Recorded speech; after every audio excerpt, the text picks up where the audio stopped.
चौपाल देखने वाला सबला दर्शका ने राम राम सा। वही आज की चौपाल में आप चर्चा कर रहे हैं प्रधानमंत्री जनधन योजना और सामाजिक सुरक्षा योजनावा का बारे में, क्योंकि आपा ने सबने पता है कि बहुत समय से आ तीनों योजनावा चल रही हैं और बहुत सफलतापूर्वक चल रही हैं। ऐसा बहुत सारा लोग हैं यानी भारतीय लोग हैं जिन्होंने इन योजनावा को बहुत सारा फायदों भी उठाए हुए। अब ऐसी कौन सी योजनाएं हैं कि जनधन योजना में आज तक ऐसा कौन सा व्यक्ति है जिन्हें आपनो खातों नहीं खुलवाया है, या जो सामाजिक सुरक्षा योजनावा जो है उनके बारे में आपने जानकारी नहीं है, तो अब आपने जानकारी दोबारा से हो सके है और जो व्यक्ति अभी भी अचूका रह गया है तो वो इनमें आपनो खातों भी खुलवा सके हैं और बीमा को लाभ भी ले सके हैं। इसके लिए आज चर्चा करवा के लिए मैं आमंत्रित किया है छत्तर सिंह उदावत साहब ने, जो कि पूर्व वरिष्ठ प्रबंधक हैं बड़ौदा ग्रामीण बैंक वाए। छत्तर जी, आपको बहुत बहुत स्वागत करा है चौपाल में। बी के साथ ही मैं आमंत्रित किया है भरत पोद्दार जी ने, जो कि वित्तीय साक्षरता सलाहकार हैं। भरत जी, ठाको भी बहुत बहुत स्वागत है। जी हाँ, कि आज आप बैठे हैं तो प्रधानमंत्री जनधन योजना और जितनी भी सामाजिक सुरक्षा योजना है उनके बारे में चर्चा करांगा। तो शुरुआत आप करा प्रधानमंत्री जनधन योजना से, तो पहले तो आप आज जान लें कि इसकी शुरुआत कब हुई और आ योजना है काई। 2014 में जब ये महसूस किया गया कि हर व्यक्ति बैंकिंग क्षेत्र से नहीं जुड़ा हुआ है और वित्तीय समावेशन के लिए हर व्यक्ति को बैंक से जोड़ना है, तो 28 अगस्त 2014 को प्रधानमंत्री जनधन योजना का शुभारंभ किया गया, जिसके 3 उद्देश्य थे कि सभी व्यक्तियों का बैंक में खाता हो, सभी का बीमा हो और सभी को पेंशन मिले। तो जो प्रधानमंत्री जनधन योजना का जो पहला जो चरण था वो सबके खाते खोलना था।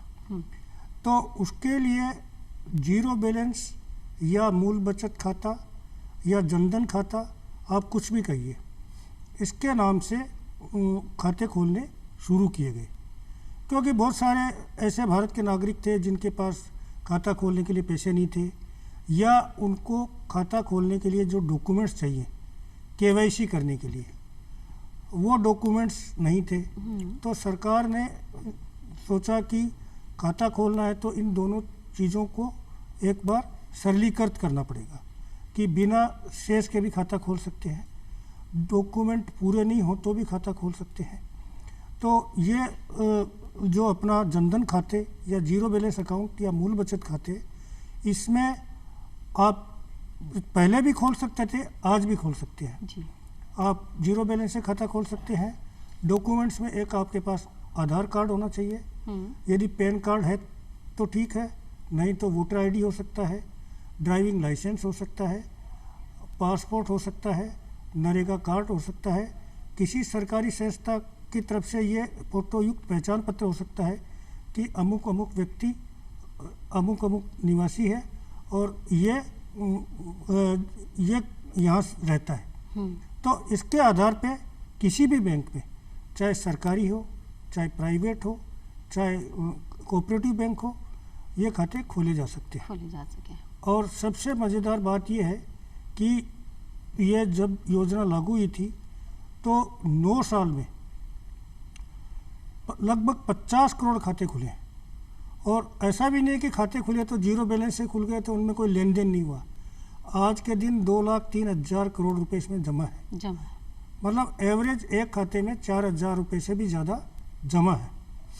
तो ये आखिर क्यों खोल रहे हैं लोग खाते जी? तो उद्देश्य काई हो कि प्रधानमंत्री जनधन योजना जो आई, बी के पीछे अपनी सोच काई ही प्रधानमंत्री जी की एक विचार हो कि भाई एक भविष्य में जब हर व्यक्ति के पास खाता हो जाएगा तो हर व्यक्ति के पास छोटी छोटी बचत हो जाएगी, या ई के अलावा भी कोई उद्देश्य हो? डायरेक्ट बेनिफिट जो डीबीटी थी, डायरेक्ट बेनिफिट ट्रांसफर था, कि भाई पहले एक बार पूर्व प्रधानमंत्री जी ने कहा था कि 1 रुपया चलता है और जो जिसको लाभान्वित को 15 पैसे मिलते हैं।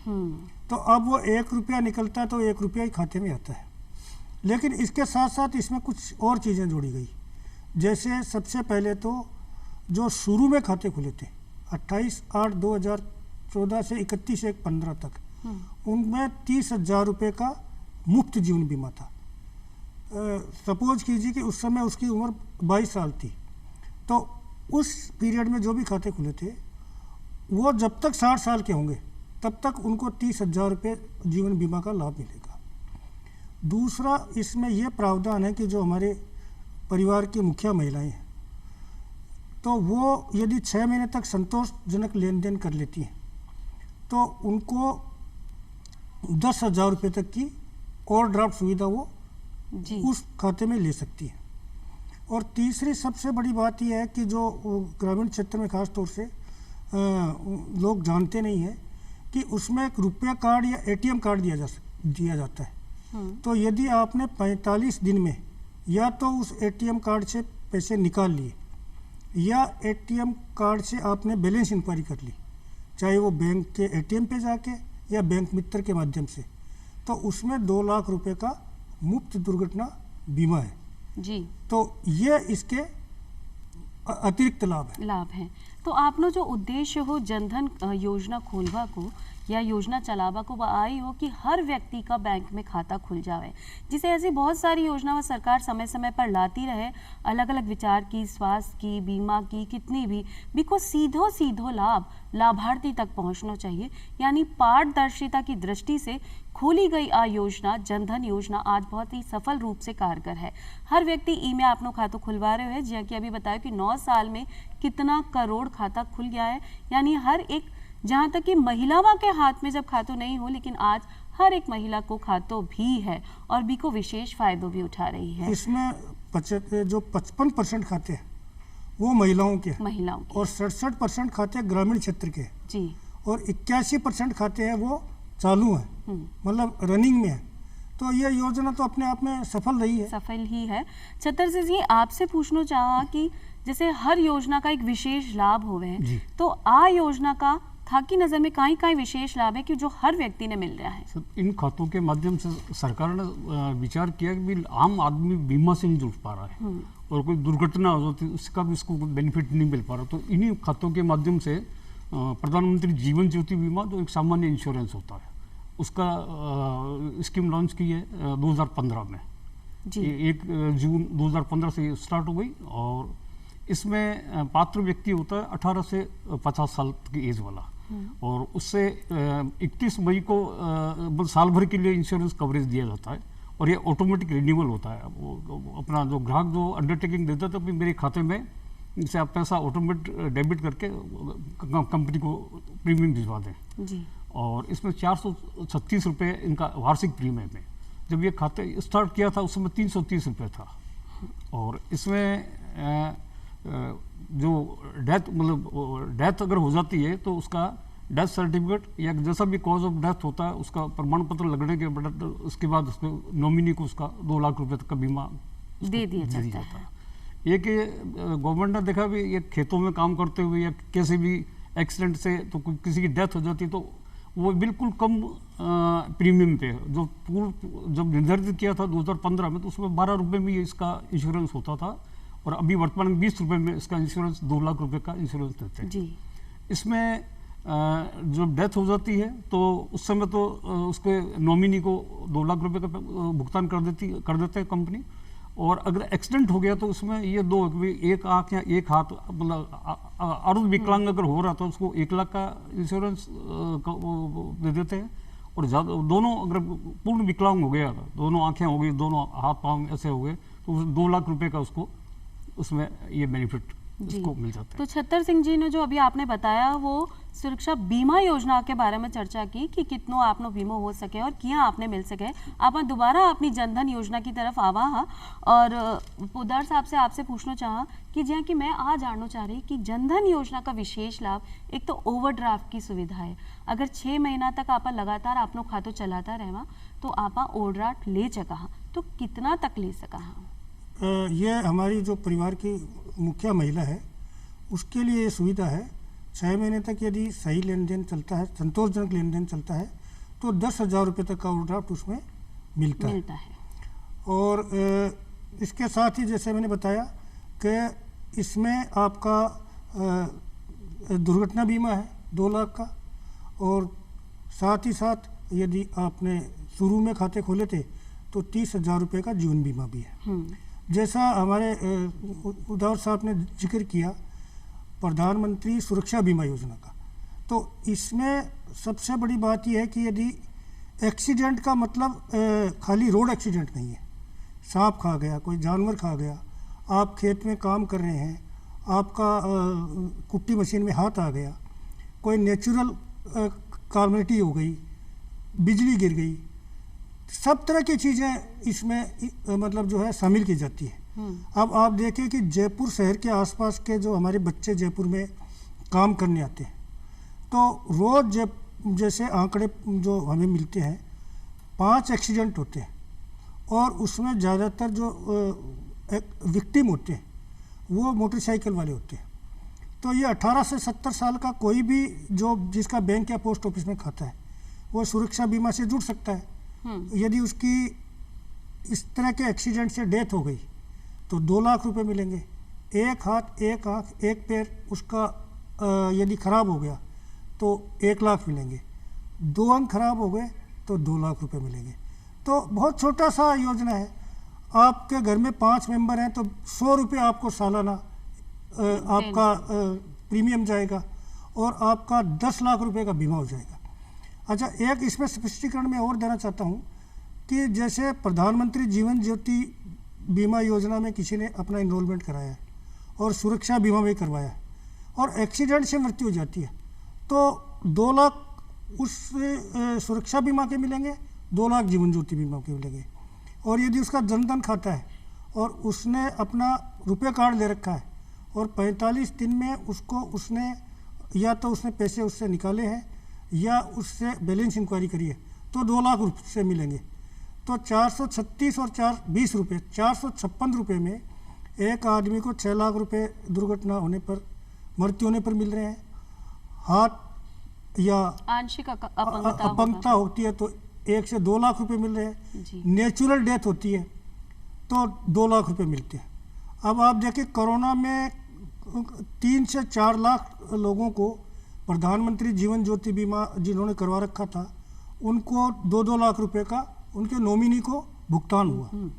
यह मैं जिक्र जरूर करना चाहता हूँ मैडम कि जो भी हमारे ये खाते खोले जाते हैं, चाहे बचत खाता हो, चाहे जो आपका बीमा खाता हो, चाहे अटल पेंशन खाता, उसमें अपना नॉमिनेशन जरूर करवाए क्योंकि बैंक या पोस्ट ऑफिस नॉमिनी को ही भुगतान करेंगे। वो कोई नेचुरल उसका जो कोई हकदार है उसको नहीं करेंगे। तो जो हमारा फॉर्म आता है जिसको कहते हैं कंसेंट कम डिक्लेरेशन फॉर्म रहता है सुरक्षा बीमा और जीवन ज्योति बीमा में, तो उसमें नाम रहता है, पिताजी का नाम रहता है, पता रहता है, आपका मोबाइल नंबर है, आधार नंबर है, आपका उसमें ईमेल आईडी है तो ईमेल आईडी डालना चाहिए क्योंकि ईमेल आईडी पर जानकारी आ जाती है। उसके बाद में नॉमिनी का नाम होता है, नॉमिनी का क्या रिलेशन है। ये एक पेज का फॉर्म जिसका भी बैंक या पोस्ट ऑफिस में खाता है तो वो अपना फॉर्म भर के दे सकता है, उसका सुरक्षा बीमा या जीवन ज्योति बीमा चालू हो जाएगा और उसका जो क्लेम है उसकी प्रक्रिया भी बड़ी सरल है। तो क्या आप क्लेम ले सका, हाँ ये भी अपना दर्शकों ने पता होना चाहिए क्योंकि जब आपने साथ ऐसी कोई दुर्घटना हो गई है, आपने परिवारजन के साथ हो गई और बिको खातो खुलेड़ो है तो इको लाभ भी आपने ही मिलना चाहिए। तो क्लेम की क्या प्रक्रिया है? जैसे प्रधानमंत्री सुरक्षा बीमा योजना है, यदि वो अपंग हो गया तो जो सिविल सर्जन है उससे सर्टिफिकेट ला के और जिस बैंक में उसका बीमा कटता है वहाँ अपने क्लेम फॉर्म के साथ वो सबमिट करेंगे तो वो फिर बैंक प्रक्रिया करके उसको पहले अपने हेड ऑफिस भेजेगा, हेड ऑफिस से इंश्योरेंस कंपनी को जाएगा और वहाँ से उसका पेमेंट आ जाएगा। यदि डेथ हो गई है तो उसके साथ जो क्लेम फॉर्म चाहे वो बैंक से ले सकता है, इवन अस्पताल में भी मौजूद है, बीमा कंपनी में भी मौजूद है, सब जगह क्लेम फॉर्म मौजूद है। उसमें आपको उसका डेथ सर्टिफिकेट, साथ में यदि पोस्टमार्टम रिपोर्ट है तो वो, पंचनामा है तो वो, ये सब सारे डॉक्यूमेंट लगा के 30 दिन में इंसिडेंट होने के एक पीरियड दिया हुआ 30 दिन में वो बैंक में सबमिट करे। तो अगले 30 दिन में बैंक सारे अपने देख लेगा कि भाई इसने कब लास्ट प्रीमियम दिया था, इसका खाता चालू है और फिर वो अगले अपने हेड ऑफिस को भेजेगा, वहाँ से बीमा कंपनी को जाएगा। तो क्योंकि उस केस में नॉमिनी आएगा तो नॉमिनी को अपना खाते की कॉपी और अपना आईडी आधार वो देना है, तो 90 दिन में औसतन ये क्लेम आ जाता है। आपके पास आ जाता है। प्रधानमंत्री जीवन ज्योति बीमा योजना में एक जरूर ध्यान रखना है कि इसमें जो हम नामांकन करवाते हैं तो पहले 30 दिन तक दुर्घटना में मृत्यु को छोड़ के अन्य किसी कारण से मृत्यु हो जाती है तो उसमें आपका 30 दिन तक का क्लेम मान्य नहीं है। इसी तरह यदि आपने बीच में अपना, क्योंकि 18 से 50 साल तक के कोई भी व्यक्ति करवा सकता है, 50 साल से पहले करवा दिया तो 55 साल तक चालू रहेगा, 55 साल के बाद में उस स्वतः बंद हो जाएगा। बीच में यदि मान लीजिए किसी कारण से उसके खाते में पैसे नहीं है या उसने इसको चालू नहीं रखा, दोबारा चालू करवाता है तो जो 30 दिन का जो लियन पीरियड है ये रहेगा। तो ये हमारे जो बीमा करवाने वाले जो भाई हैं वो ये ध्यान रखें कि इस बीमा को लगातार चालू रखें। और 456 रुपये बहुत मामूली रकम होती है, रोज़ का ₹1.25 ₹1.31 आपका खर्चा है और उसमें आपको इतना सारा बीमा मिलता है। आपको मिल रहा है, आपको बहुत सारी सुविधाएं मिल रही हैं, तो आप अपनी छोटी छोटी बचत करके भी आज जीवन ज्योति बीमा जो है वो आपने ले लेना चाहिए, जिससे आपके अगर आप नहीं भी रहो तो आपका परिवारजन है वो रकम मिल सके। और जी हाँ, कि अभी भरत जी ने बताया कि नॉमिनी होना ज़रूरी है तो वो ही क्लेम कर सके है। अगर आपने सोचा कि अगर पति की मृत्यु हो गई तो पत्नी को हक बने, तो ऐसा कुछ नहीं है। जब तक आपको नाम नॉमिनी में नहीं होगा तो आपने वो धनराशि नहीं मिल पाएगी, यानी जो सुविधा है बिल्कुल लाभ आप नहीं ले पाओगा। तो आप जल्दी से जल्द जितना भी लोगों ने बीमा ले रखे है बीमे आपनो नॉमिनी घोषित भी कर देना चाहिए। एक चीज़ मैडम मैं और क्लियर करूं कि नॉमिनी आप कभी भी बदल सकते हैं। जैसे हम कोई अनमेरिड व्यक्ति है, उसने अपने माता पिता का नाम नॉमिनी में दे रखा है, चाहे वो बचत खाता हो, चाहे लोकर हो, चाहे किसी भी तरह की योजना हो, और उससे शादी हो गई तो वो पत्नी का नाम डाल सकता है, दोबारा जाके नॉमिनेशन हो जाता है। तो इसमें कोई ऐसा संशय नहीं रखें कि नॉमिनी एक बार हो गया तो वो ही चलता रहेगा। हाँ। आप कभी भी नॉमिनी बदल सकते हो। तो आप बात तो हो गई अपना प्रधानमंत्री जीवन ज्योति योजना की। जी हाँ, कि आपने बीच में 2-3 बार ऐसी चीज़ बोली कि अगर 30 दिन तो खातो आपनो चाल रहा है, यानी 45 दिन को आप ब्यौरो देखा कि ट्रांजेक्शन हुए है या नहीं हुए है, तभी आपने इको लाभ मिले हो जनधन योजना में। तो कई खातों लगातार चलते रहना भी ज़रूरी है। अगर कोई व्यक्ति 6 महीना तक बिना कोई ट्रांजेक्शन ही नहीं करो तो क्या नुकसान हो सके है? खाता इसीलिए खोला जाता है कि हम जब चाहे जब उसमें पैसे जमा कर सकते हैं, जब चाहे पैसे निकाल सकते हैं। यदि हम लंबे टाइम तक खाता नहीं चलाएंगे तो पुराने समय में ऐसे बहुत सारी इंस्टेंसेज आए हैं कि इन खातों में फ्रॉड हो गया। अच्छा। या तो कोई जानकार ने कर लिया या किसी की नज़र थी कि ये खाते में, या तो हो सकता है कि इसका खातेदार की मृत्यु हो गई या उसको पता ही नहीं है। तो उसके बाद में एक नियम बनाया गया कि 6 महीने में कम से कम एक ट्रांजैक्शन होना चाहिए जी। तो उससे क्या है कि ये पता चलता है कि ये खाता धारक अपना मौजूद है और उस खाते की जानकारी है। अब इसमें कोई विशेष बात भी नहीं है। मान लीजिए कि आपके खाते में 1000 रुपये जमा है और आपके पास जमा करने के लिए रकम नहीं है, तो एक बार आपने 100 रुपये निकाल लिए और 100 रुपये आपने वापस जमा कर लिए, तो ये ट्रांजैक्शन हो गया। तो खाता निष्क्रिय नहीं होना चाहिए। एक बार खाता निष्क्रिय हो जाएगा तो फिर जो रिजर्व बैंक के नियमानुसार उसको फिर आपको अपनी दोबारा KYC करवानी पड़ेगी। तो इससे बचने के लिए आप उसमें लेन देन करते रहिए। और दूसरी बात है कि खाता हम खोलते भी इसीलिए है कि हमारी उसमें बचतें आए और वो बचत अपने वक्त ज़रूरत काम आए। तो जो ही हमारे पास कुछ पैसे आए तो हम जमा करें, और निकालने के लिए तो हमारे बहुत सारे साधन है, ATM है, आजकल और भी जो है भीम ऐप है, तो किसी भी माध्यम से आप पैसा निकाल सका। तो अब बात तो हो गई अपनी प्रधानमंत्री जनधन योजना की और जीवन ज्योति योजना की। अब आप बात कर रहा प्रधानमंत्री सुरक्षा बीमा योजना के बारे में, जी की थोड़ी सी जानकारी उदावत साहब ने पहले दे दी। अब आपसे चाहवा कि जो प्रधानमंत्री जीवन सुरक्षा बीमा योजना है, इसकी विस्तार जानकारी बताओ कि आ योजना है काई? मैडम, ये 2015 में शुरू की थी और इसमें एज लिमिट बढ़ा दी थी, 18 से 70 साल तक का इसमें सम्मिलित हो सकता है। और वो ये 31 मई को इसका रिन्यूअल होता है, या तो फर्स्ट टाइम करवाता कभी, और या इसका 31 मई को रिन्यूअल होता है। तो उस दिन उस खाते में बैलेंस रहना चाहिए। कहीं ऐसा नहीं है कि खाते में बैलेंस नहीं तो वो डेबिट भी नहीं कर सके, मतलब प्रीमियम नहीं दे सके। एक तो विशेष अपन को ये ध्यान रखना चाहिए। और बहुत अच्छी स्कीम है। और 12 अगर 20 रुपये में अपन को 2 लाख रुपए का इंश्योरेंस कवरेज मिल रहा है, बहुत बड़ी बात है, बहुत खुशी की बात है। और इससे पहले जब इसकी शुरुआत हुई तो 12 रुपया से हुई, मतलब हर महीना को सिर्फ 1 रुपया, 1 रुपये और महीना। अब आज सिर्फ 20 रुपया में है। तो 20 रुपया तो आप रोजमर्रा की जिंदगी में यूं ही खर्च कर दिया, छोटी छोटी चीज़ों पे बेकार ही कर दिया।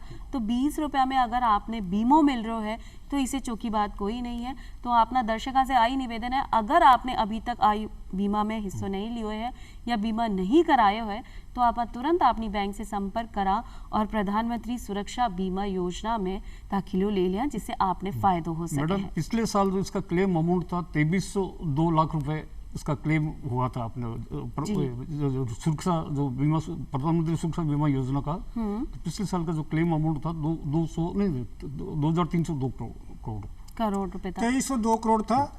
इसमें अभी तक जो है वो 36 करोड़ क्लेम इनरोलमेंट हो चुके हैं। 36 करोड़ लोगों ने सुरक्षा बीमा करवाया है और 16 करोड़ लोगों ने जीवन ज्योति बीमा योजना करवाया।